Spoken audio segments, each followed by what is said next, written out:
Yakuza Kiwami starts off in 1995, where we meet the protagonist Kiryu Kazuma for the very first time. He is the lieutenant advisor for the Dojima family and the Tojo clan. After trying to save his childhood friend Yumi, tragedy strikes and he's left standing over the body of his boss, Sohei Dojima, which Kiryu's sworn brother Nishikiyama had just shot and killed. Kiryu decides to take the fall for the murder so Nishikiyama and Yumi can flee. Kiryu is apprehended and sentenced to 10 years in prison and gets expelled from the Tojo clan. Kiryu's story truly begins when he is released on parole and is free to travel the city of Kamurocho, which he starts off by searching for Yumi, but in the process learns about the controversy and mystery surrounding the theft of the 10 billion yen that was stolen from the Tojo clan.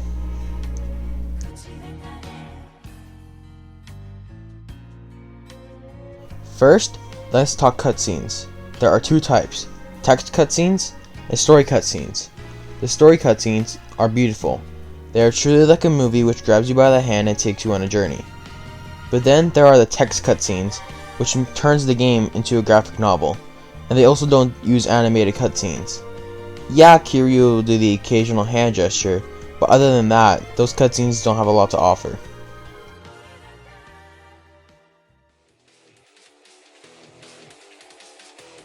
There are 4 fighting types: Rush, Beast, Brawler, and Dragon. You can upgrade these abilities by using experience points. To get these, you need to beat guys up and win the fight.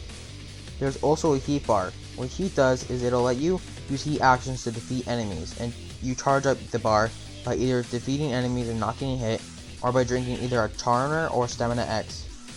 You can use combos, but mashing the 4 face buttons could get you by.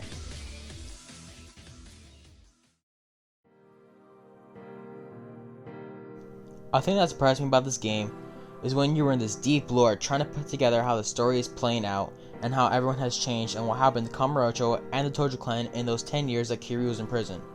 But then, if you really want to, you can go singing karaoke with the dancing cat in the corner of the screen, search for playing cards, play a crane game, go bowling, go to a cabaret club, or even play Mahjong. And that's not even all of it. This game has over 10 minigames built in that you can play, and just for that it's worth it.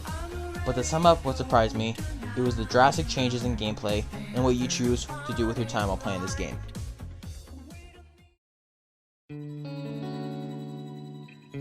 For my final thoughts, I can tell this game is not for everyone, but if you like Japanese brawler type games with it being a little weird and wacky, you'll like it. And it's definitely worth the money, not only because of the story, but the mid-games built in too.